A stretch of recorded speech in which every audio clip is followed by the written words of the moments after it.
자, 그러면 구체적으로 문장의 주성분에 대해서 한번 살펴보도록 하죠. 먼저 여러분이 많이 알고 있는 주어입니다. 주어라고 하는 건 여러분들이 뭐 아까도 얘기했지만 누가, 무엇이, 네모가 이렇게 해석이 되는 거죠. 뭐 어떻게 우리가 주어인 것을 알 수 있느냐? 채연이나 채연구시를 하는 말에 첫 번째 주격조사 이가, 높임의 주격조사 깨서, 단체를 나타내는 주격조사에서. 그래서 크게는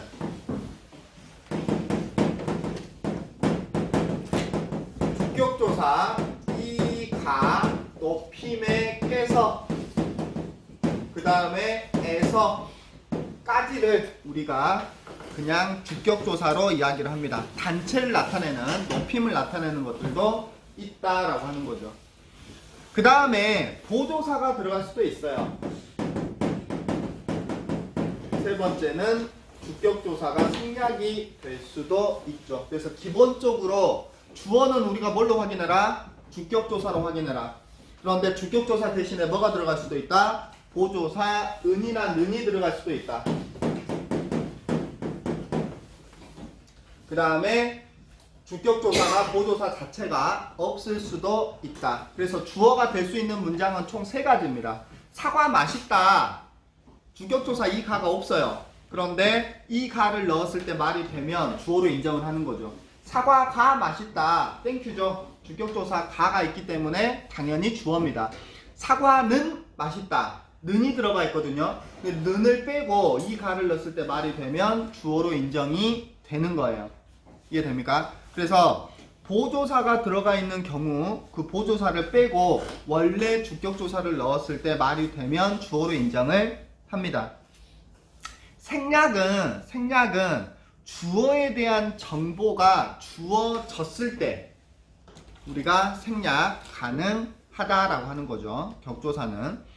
또는 우리가 좀 조심해 줘야 되는 게 사람의 수효와 서가 붙어 있는 경우가 있어요. 둘이서 야구장에 갔다.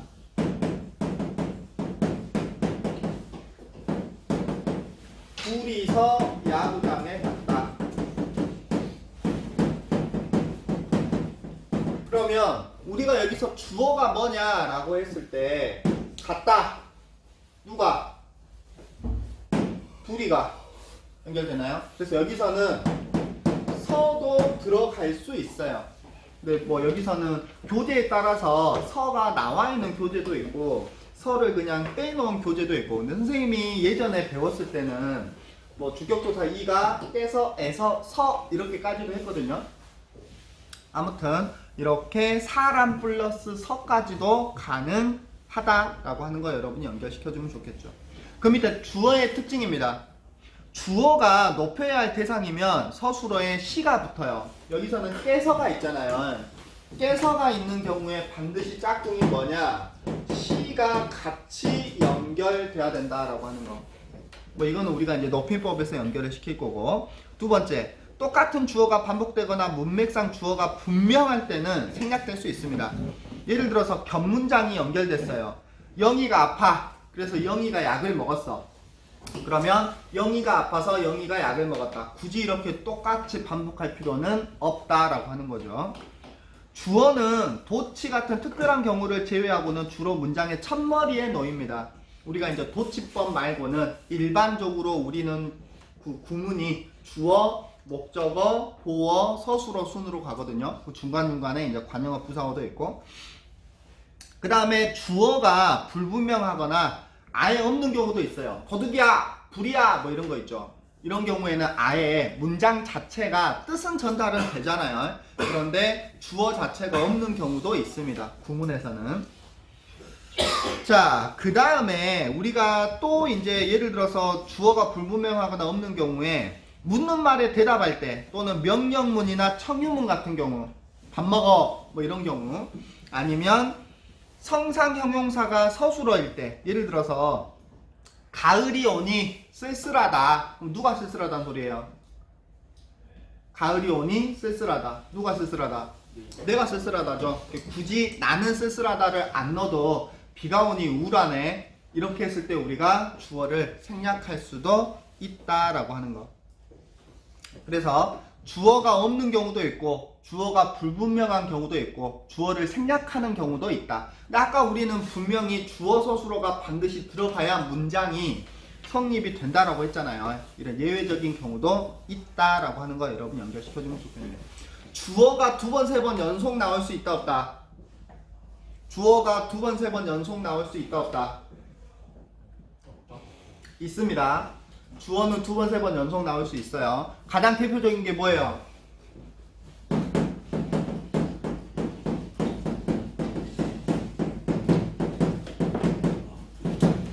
토끼가 귀가 길다.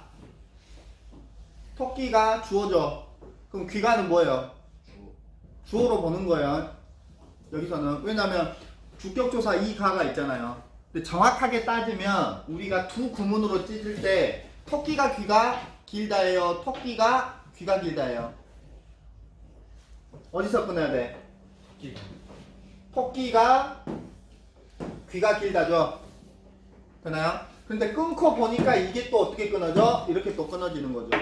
그래서 2단계로 갔을 때 귀가 길다가 연결이 되는 거야. 그래서 여러분이 이거 조심해줘야 되는 게 길다의 짝꿍이 뭐예요?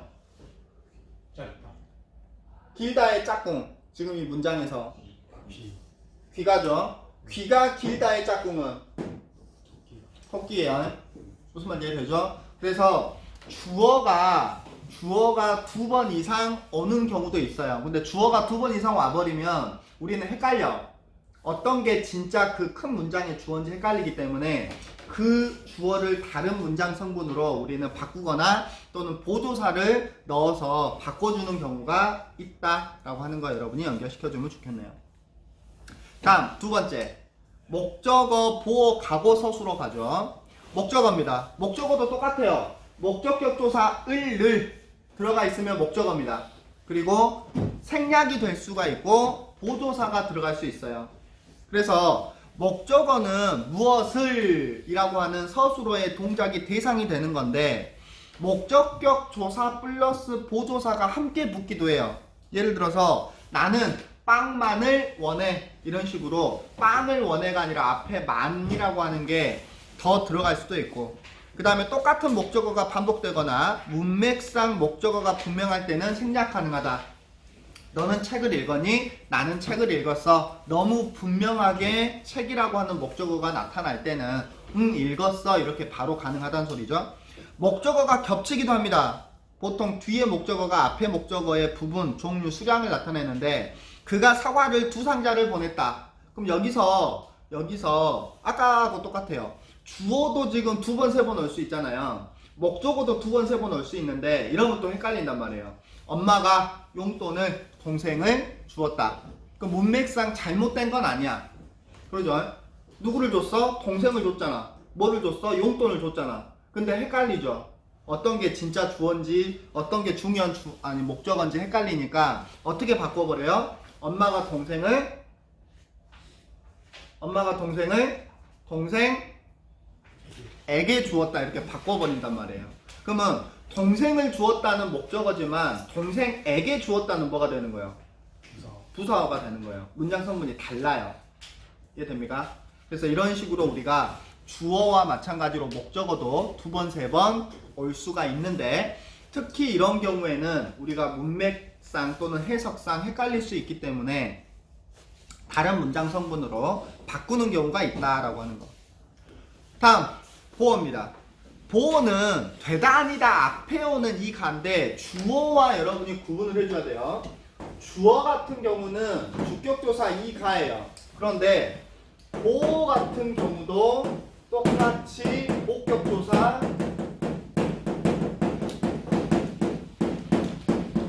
이 가입니다. 그런데 반드시 같이 봐야 되는 게 뭐냐면 되다 아니다 앞에 오는 이 가를 우리는 보어라고 해요. 이해되나요? 되다 아니다 앞에 오는 이 가를 우리는 보어라고 한다. 그래서 여러분이 주어인지 보어인지 우리가 이 가만 가지고는 몰라. 그런데 보어는 반드시 뭐가 있어야 된다? 대단이다가 있어야 된다라고 하는 거. 연결됩니까? 아까 토끼가 귀가 길다 같은 경우는 대단이다가 있어요, 없어요? 없어요. 그래서 여기서는 보어가 없어. 그래서 이거는 주어가 두 개 있는 겹문장이지만 아이가 어른이 되었다. 어때요? 아이가 어른이 되었다. 아이가 주어네, 어른이 주어네 이렇게 생각해 버릴 수 있는데 되었다라고 하는 기본형 되다가 있죠. 되다니다 앞에 오는 이 가는 반드시 보어라고. 그럼 이거는 주어 보어 서술어. 주어나 서술어가 한 번만 나타나는 혼문장이란 말이에요. 이해됩니까? 그래서 선생님이 앞에서부터 끊지 말라는 게 아이가 주격조사네, 어른이 주격조사네 라고 가버리면 그 뒤에 거를 놓쳐버리는 수가 있어. 이해되죠? 그래서 항상 되다, 누가, 애가 뭐가 됐어? 어른이 됐어. 이 가가 두 개 있네, 되다니다 있는가 볼까? 이렇게 여러분이 반드시 확인을 해야 돼. 일반적으로 사과가 맛있다 이런 경우에는 굳이 우리가 대단이다를 살펴볼 필요가 없는 게 주어는 자동으로 항상은 들어가니까. 그래서 문제가 나올 때는 항상 보어만 들어있는 경우는 별로 없어요.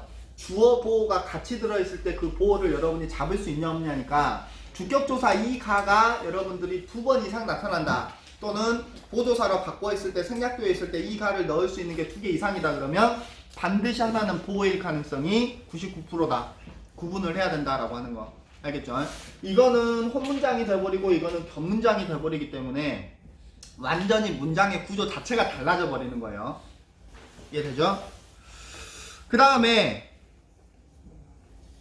부사어라고 하는 게 있는데 필수 부사어하고 보어하고의 관계를 살펴봐야 돼요. 예를 들어서 물이 얼음이 되었다. 보어가 뭐죠?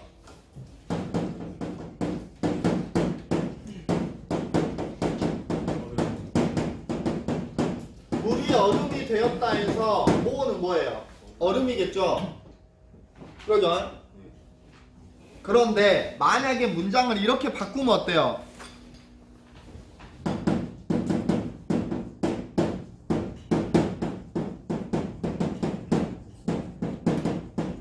물이 얼게 되었다. 또는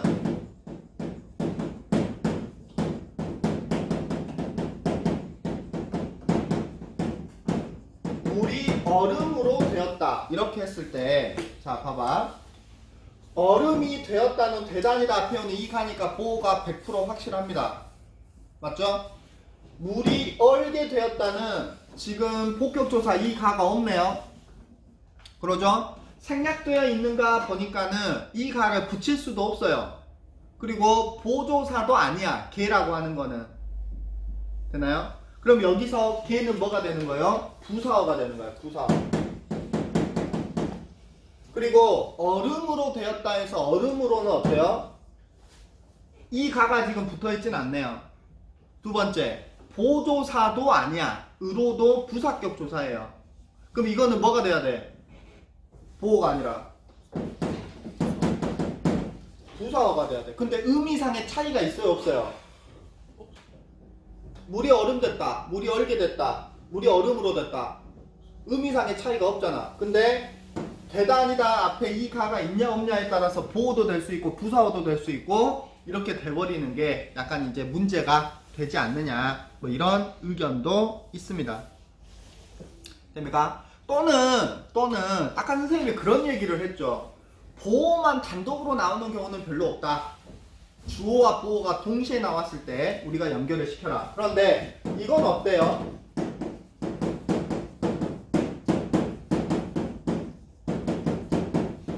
이거는 주어로 봐야 돼, 보호로 봐야 돼? 봄이 되었다. 주어로 봐야 돼요, 보호로 봐야 돼요?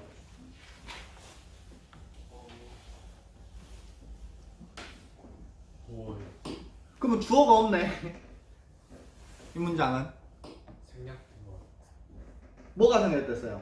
계절이 봄. 그래서 견해에 따라 달라요. 만약에 봄이 되었다 자체로 문장이 된다면 보호가 아니라 주어로 봐야 되지 않냐. 물론 되다니다 앞에 오는 이 가지만. 아니면 방금 주영이가 얘기한 것처럼 계절이 봄이 되었다 해서 주어가 생략된 거 아니냐. 그러면 보호로 볼 수도 있다는 거죠. 견해에 따라 다를 수 있습니다. 당연히 이거는 뭐 주어냐 보호냐 이런 문제는 안 나오지만 방금 선생님이 얘기했던 주어나 보호나 반드시 주어가 있어야 된다고 했는데 라고 했을 때 이런 견해도 있다라고 하는 거 알겠죠? 그래서 왜 주어가 없지? 그러면 주어가 생략되어 있을 가능성이 높다라고 여러분이 이해를 해주면 될 것 같아요. 계절이 봄이 되었다 해서처럼 알겠죠? 이렇게 정리를 해주면 좋을 것 같습니다. 서술어 자릿수는 우리가 조금 중요한 부분이기 때문에 조금 끊었다가 다시 한번 가보도록 하고 그 다음에 관형어, 부사어, 독립어까지 같이 연결해서 가보도록 하죠. 맞다 가죠?